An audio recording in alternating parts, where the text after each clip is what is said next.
my name is Rebecca Gibson. I am a fifth year MD PhD student at Duke University, and my thesis mentor is Dr. Priya Kishnani. Today, I'll be presenting a talk based on our group's recent literature review entitled Benign or Not Benign, Deep Phenotyping of Liver GSD9. So first, I'd like to just backtrack and review a couple of important terms, including what are glycogen storage disorders. Well, GSDs are a group of disorders associated with an alteration in the synthesis and or breakdown of glycogen. This can result in abnormal accumulation of glycogen in the muscle and or the liver. For patients who have muscle GSDs, we'll have symptoms presenting symptoms including things like exercise-induced fatigue and myalgia. For patients with liver GSDs, presenting symptoms will include hypoglycemia, hepatomegaly, and delayed growth. And generally, the prevalence of GSDs is about 1 in 100,000 patients. Next, what is glycogen? Well, glycogen is our body's main storage form of glucose.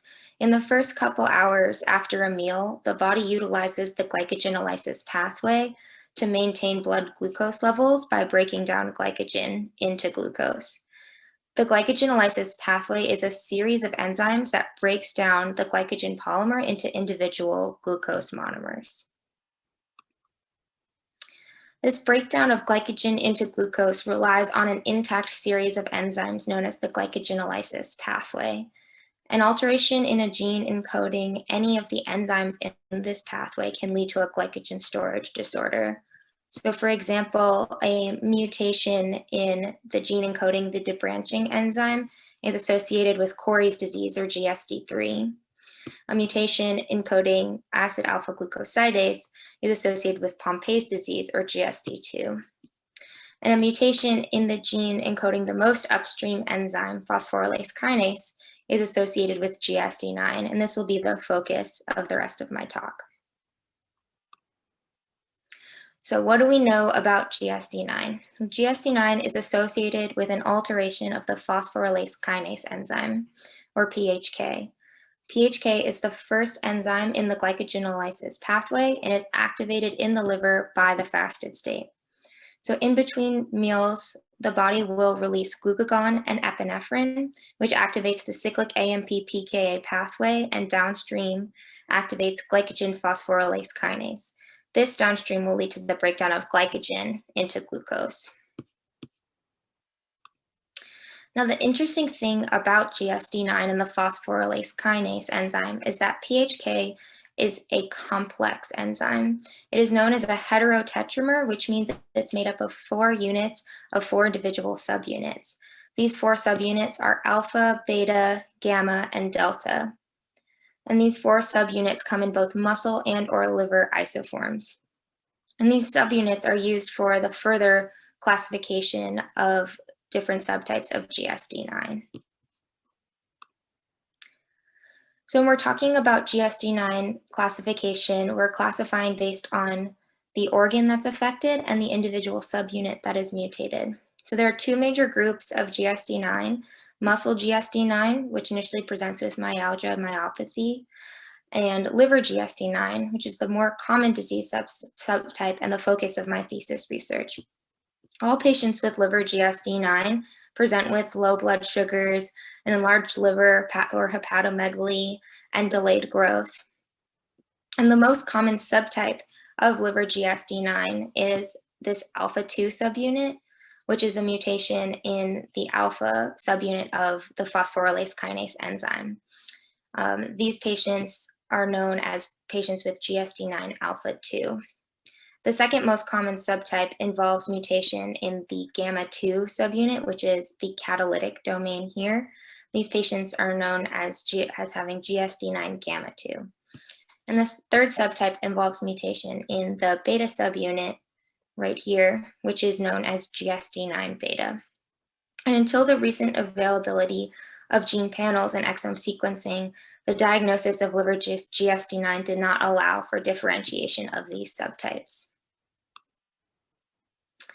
So a few years ago, our group reported on a small population of patients who specifically had the GSD9 gamma 2 version of liver GSD9. And all of these patients presented with the same presenting symptoms of low blood glucoses, hepatomegaly, and delayed growth. But these patients on biopsy also demonstrated signs of liver damage, also known as fibrosis, and one of the patients also developed an adenoma or a tumor. And this made us question, are there other subtypes associated with more pronounced liver disease? And how does the severity of GSD9 vary between different subtypes, as well as within the larger liver GSD9 population, since this report was only based on 5 patients? And so this led our group to perform a comprehensive literature review of all patients diagnosed with liver GSD9. The purpose of this study was twofold. One was to provide characterization of the natural history of all subtypes of liver GSD9, and two was to further investigate subtype-specific differences in clinical presentation. Our group worked with a team of Duke librarians to identify all published patients with a diagnosis of liver GSD9. We compiled all available patient data, as well as pathology reports from liver biopsy. And pathology reports were compared using a scoring system from the International Association of the Study of the Liver scale. So for the results of this study, in total, we found 74 articles that included 230 patients diagnosed with liver GSD9 in the literature. Of those patients, 183 of them were diagnosed with GSD9 alpha 2, which is in line with what we know about liver GSD9, which is that this alpha 2 subtype is the most common. We also found 17 patients diagnosed with GSD9 beta and 30 patients diagnosed with GSD9 gamma 2.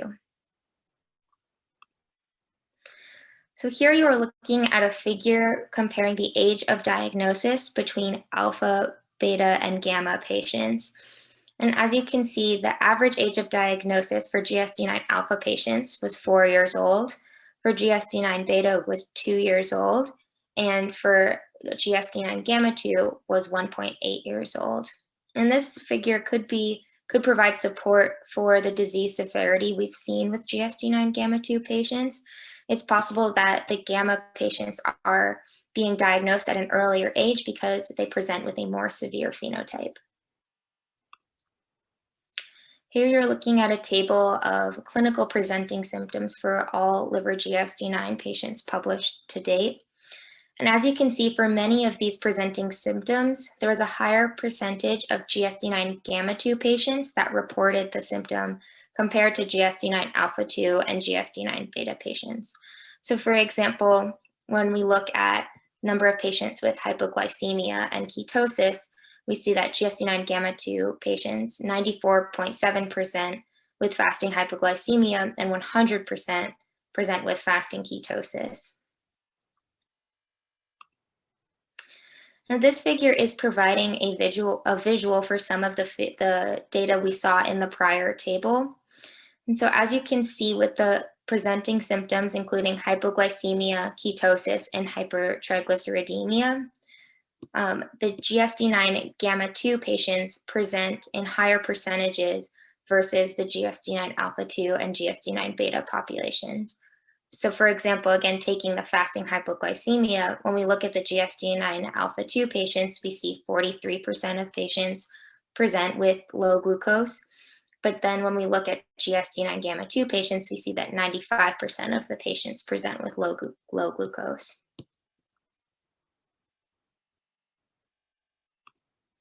So now we'll take a look at the pathology reports that we were characterizing from the GSD9 literature. In total, we found pathology reports for 73 patients. For GSD9 alpha 2, we had 46. For GSD9 beta, we had 3. And for GSD9 gamma 2, we had 24. Now, here you're looking at a table where we took the published liver pathology reports and coded them using the International Association for the Study of the Liver, or IASL score. And as you can see, using that score, over about 95.8% of GSD9 gamma 2 patients with a liver biopsy reported some degree of liver damage, including fibrosis, either mild, moderate, or severe, or cirrhosis. And this is compared to GSD9 alpha 2 and beta patients who present with 47.8% and 33% of these patients present with liver damage, respectively.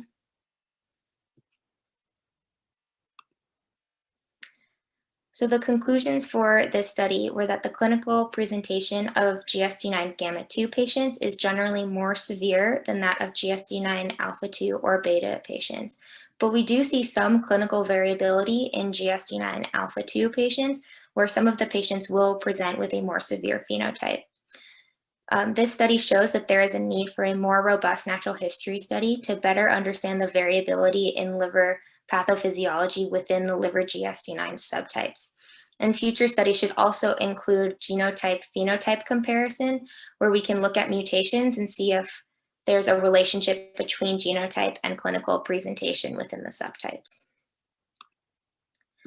At this point, I'd like to thank Dr. Kishnani as well as my lab and our collaborating labs, and I'll take any questions that you have over, I guess, email. Thank you so much.